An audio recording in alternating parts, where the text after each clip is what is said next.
Hello Internet, welcome back to Tromsø Twilight. This is a channel where I, Vincent, talk to you, the cosmos, about movies, music, books that I find interesting, that I enjoy, or a combination of the two. And today we're going to be talking about disturbing books. I've put together a little list of 10 books that I personally find disturbing. If you want to indulge me, I'm just going to talk for a couple of minutes about my criteria before we get into the list. First of all, I wanted these to be books that I actually think are good. I've read some other books that I found like unpleasant or disturbing or horrible in some way, but that I wouldn't necessarily recommend anybody to read. Whereas the 10 books that I'm going to suggest here, although they are heavy going, some of them, although they might disturb you, although often the material is pretty taboo or in some other way horrifying or unpleasant, I think that they all have their strengths or they're interesting for different reasons.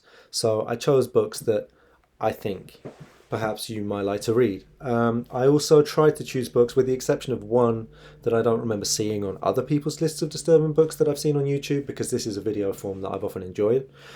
So hopefully there'll be things that other people haven't talked about. And finally, I try to choose books that weren't just disturbing in the moment of reading them, but in some way lingered or stayed with me.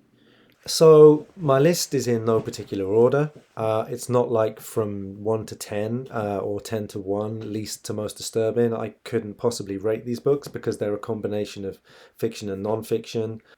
And there is no real criteria for like what kind of disturbing these books are. So they are disturbing in different ways that I'll try to describe. I haven't made any notes. I haven't written down my ideas. So I'm going to try to be brief, but I'm not known for my brevity, unfortunately. One other thing I will say before I get into it is that House of Leaves is not on my list. I've read it. I liked it. I didn't think it was disturbing. Maybe I'll do my own video on that some other time. Without further ado, the list begins with a novel by Irvine Welsh, The Marabou Stork Nightmares. Irvine Welsh is a Scottish writer known still for his debut novel, Trainspotting, and for a series of other books that he wrote afterwards. He creates a universe often in his novels that tends to overlap, which centres around Leith in Edinburgh and London in the UK. And this is his second novel. It's from 1995, this edition from 96. It's essentially three narratives that are all focalized through a man in a coma. His name is Roy. And Roy, in his coma, is fantasizing about being in South Africa. So there's a whole story where he and a guy called Jameson, who is a sort of parody of a Victorian explorer, are trying to hunt and kill the Marabou stork, which they see as this kind of symbol of evil. And in this narrative, Welsh is like exploring and parodying, satirizing colonialism, racism, and kind of Victorian adventure novels. So Roy in his coma is fleeing into this fantasy because his life has been so horrific. And he describes a story of growing up in a very dysfunctional family where he felt very unloved. He had big ears, which people made fun of, made him feel ugly. He's like bullied and excluded. His father is like a petty criminal. The estate that he lives on is quite a terrifying place. And slowly through the narrative, Roy kind of becomes the villain in his own story. There's a passage where he tortures and kills a dog that I actually had to skip, and he describes kind of increasing sadism and sexual perversity that gets to a point of a description of a sexual assault and period of torture that he participates in with 3 other guys that is so awful that it might be the worst kind of description of this type of material I think I've ever read in a novel. And there's, as I say, there's 3 narratives, because the third narrative is what is happening around him in the hospital. It's the voices he can hear of nurses coming in and talking to him, his family coming in and talking to him, arguing over him, playing him Frank Sinatra songs on a tape. Welsh really manages to command a kind of farcical comedy in these characters around him and in his life, and like a real horror of misogyny, sexual violence, violence more generally. And it goes from being this extremely entertaining, engaging, and very linguistically creative novel to being something really quite appalling in a way that got right under my skin. I've read several Welsh books. In my opinion, he tends to lose it in the second half of the novel, and often by going too hard on being obscene or shocking. Train spotting is actually an exception. But in this case, this is one of the few times that, in my opinion, he nailed it. And the narrative tricks that he's employing work extremely well in creating a sense of horror, terror, disgust. It's quite appalling at the same time as it's hugely compelling. Book 2 on my list is a book called The Plight House. This is also an experimental novel. It's written by Jason Hrivnak, who is a Canadian author, and this is the only thing I know about him. This book is difficult to summarize or explain, but I'm going to give it a go. The beginning of the book is an introduction to the Plight House.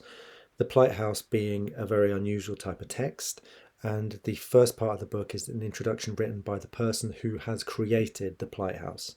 He tells the story of his childhood friend Fiona. He met her when they were 9 years old. They became inseparable, quite kind of spooky kids with unusual interests.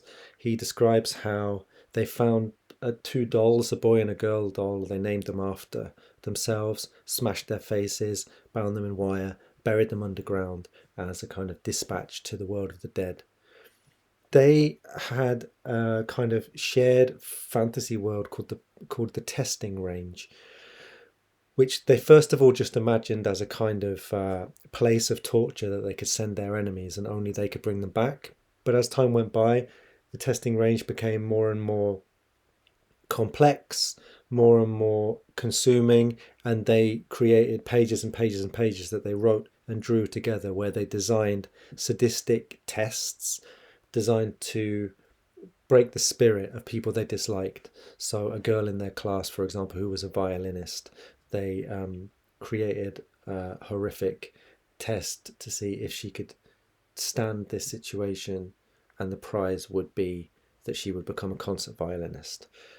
They realized that they had to understand their victims' desires and wishes in order to kind of truly mess with them. He describes how they lost contact, and when he moved to university, they fell out of contact completely, stopped exchanging letters, and he didn't hear from her for years, until he one day heard that she had died by suicide in the school which they attended together.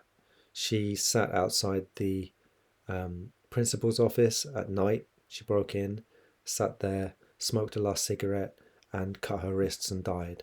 When they found Fiona, she had a page from the testing range in her inside pocket.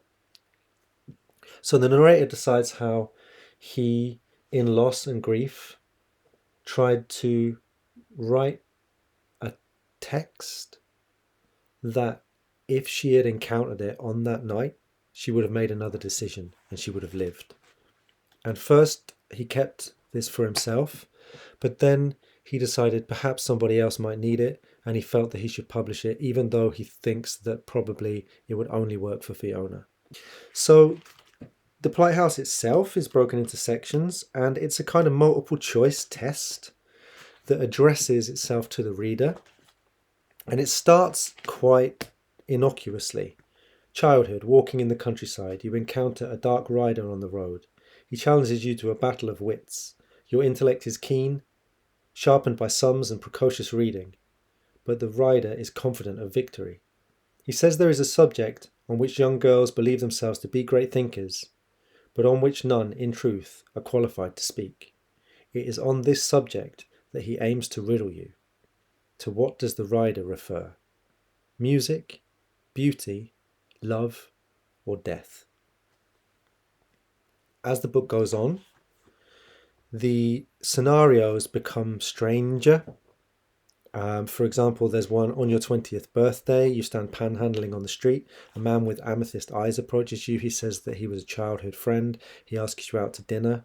And the responses A, B, C, D become longer. The man with the amethyst eyes recurs. The situations become more and more gothic and bizarre. So I thought that I would read just one of the later examples, and you'll get an idea why this book managed to get under my skin. It's describing a situation, and here is one of the options you can choose for your response, 3E. The abomination leads me down into the hospital basement, and together we enter a maze of corridors and stairwells. After a half-day's journey, it is clear that we have strayed beyond the precincts of the hospital and crossed into some greater subterranean ductwork. We walk for 3 days and 3 nights. Our journey ends at the door to a giant incinerator. The abomination opens the incinerator door and climbs inside, beckoning me to follow. Hesitant, I reach my hand into the flames. My skin smoulders and blisters and burns, but I feel no pain. My sickness has rendered me insensate to fire. Who is my beloved? Where did we first meet? What name shall science bestow upon the illness that has reunited us at last? I won't say much more about the Plight House, but to say that the combination of this strange, sad, unsettling backstory, the idea that the Plight House itself is addressed to Fiona in a hopeless wish to save somebody who already died, and the way that it also addresses itself to the reader and puts you in all of these weird scenarios and gives you options that are completely strange and disorienting. All these things together work to make it a very memorable and very disturbing book. It's out of print. It's not easy to get hold of, but if you can get hold of it, I strongly recommend it. Book 3 is by Andrea Dworkin, who is a famous radical feminist theorist and anti-pornography activist, most famous for saying that all heterosexual sex is rape, which she never actually said, but the claim that she said it is based upon this book. It's all about the act of sex and what that means socially, culturally, and in terms of feminism, power, and so forth. And in this book, she applies especially post-colonial theory to gender relations between men and women. And she sees the male domination of women in society through culture, law, relationships, and sex as a form of colonization. It is a super interesting, super provocative work, which starts with a really great reading of a Tolstoy short story, where she reads Tolstoy as advocating for the end of sex, and she describes also Tolstoy's own difficult relationship to sex and to his wife. The story describes a murder, and here is what Dworkin writes about it. The woman is physically real during this act of violence for the first time. She is never real in his other descriptions of her behaviour, or her person, or his sexual intercourse with her. Then the dagger plunges into something soft, and she resists, cutting her hands. When she is dead, bruised, disfigured, inert, a cadaver, he calls her human. The cost of the recognition is death. In this story of killing, the killing begins when the man starts using the woman up, pillaging her physical resources of strength and sex. He is callous to her well-being because her well-being is not compatible with his fucking. And it is the fucking he wants, not the woman as a person. As the book goes on, Dworkin describes how within a context of patriarchal domination of women, it's difficult to see consent as real because she sees women as so socialized within this, and also she sees the reality of the sexual act as governed by laws within culture. So she says that basically she questions whether real consent can ever exist under conditions of patriarchy. So two things happened to me when I read this book. I was forced to really consider the argument that she was making, which if you're a man is quite challenging. She doesn't say that all heterosexual sex is rape directly, but what she does say is that given the mechanics of heterosexual sex, she questions whether it actually is possible to reform it as a cultural practice. And another thing was that I became acutely aware for a period of time how much violence against women there was, not only like in reality, but also within the culture around me. I remember at the time, I walked out of my house and I saw a billboard with like an objectified female body, and then I went past the cinema and I saw movies where I was more aware of like how the female characters were portrayed on the posters. And then I went to the gym where they were playing hip hop and where the language was like super sexualized, and I was like, it's everywhere. It was just, I suddenly saw the world as this completely dystopian, patriarchal hell. And it's the kind of view of the world that Dworkin had, I think, and describes and communicates so strongly through her work, that's so awful that it's a bit like the reality of climate change. It's like you can never fully hold it in your mind, at least as a man. It's like you almost brainwash yourself not to see it in its full horror. I love this book. I want to get a nicer copy and I want to reread it. The fourth book on my list is Hiroshima by John Hersey. He wrote for the New Yorker, and they sent him to Japan shortly after the atomic bomb was dropped. He met people there who'd seen the explosion, who'd survived it. For example, a guy who fell in a ditch at the very moment it happened, and the blast went straight over his head. The chapters are called things like A Noiseless Flash, The Fire. He met at least 6 people who'd survived the atomic attack.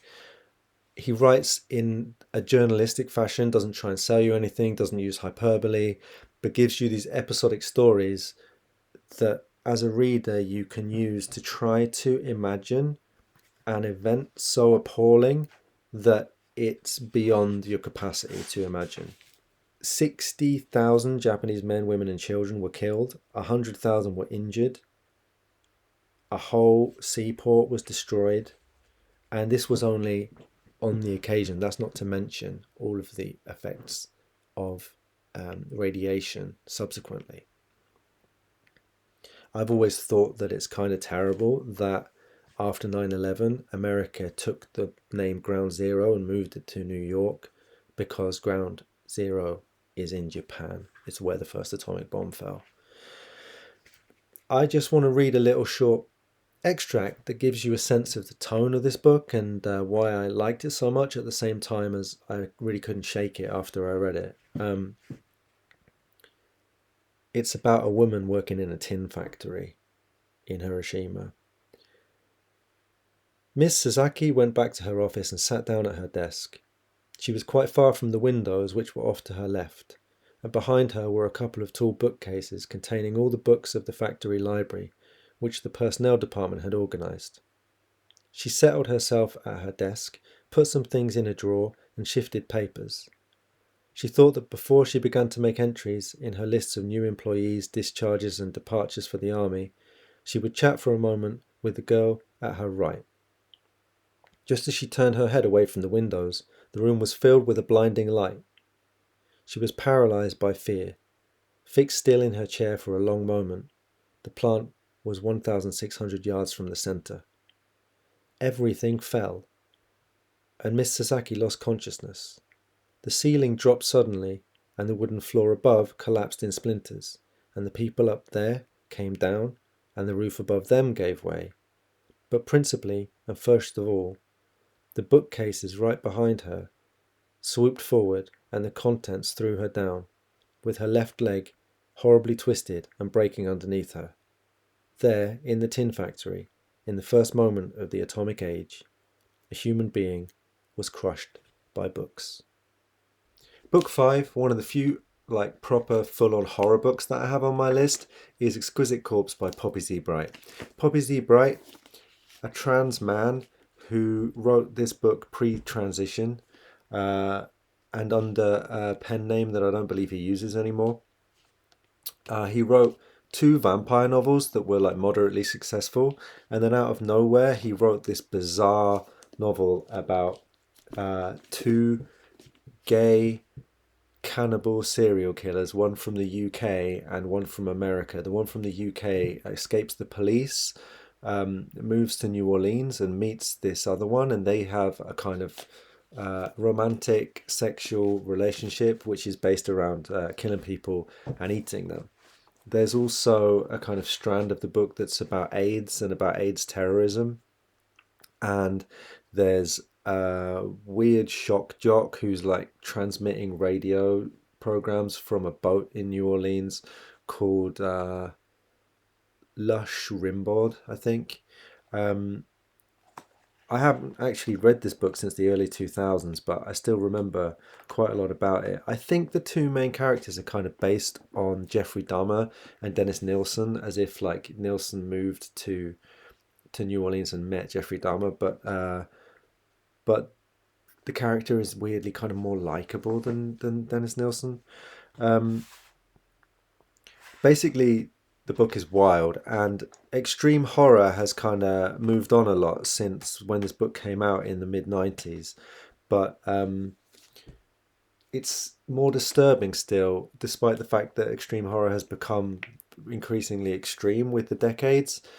You don't get the same kind of depth of characterization that Poppy Z. Brite gave, and as a result it's often, in my opinion, not as disturbing.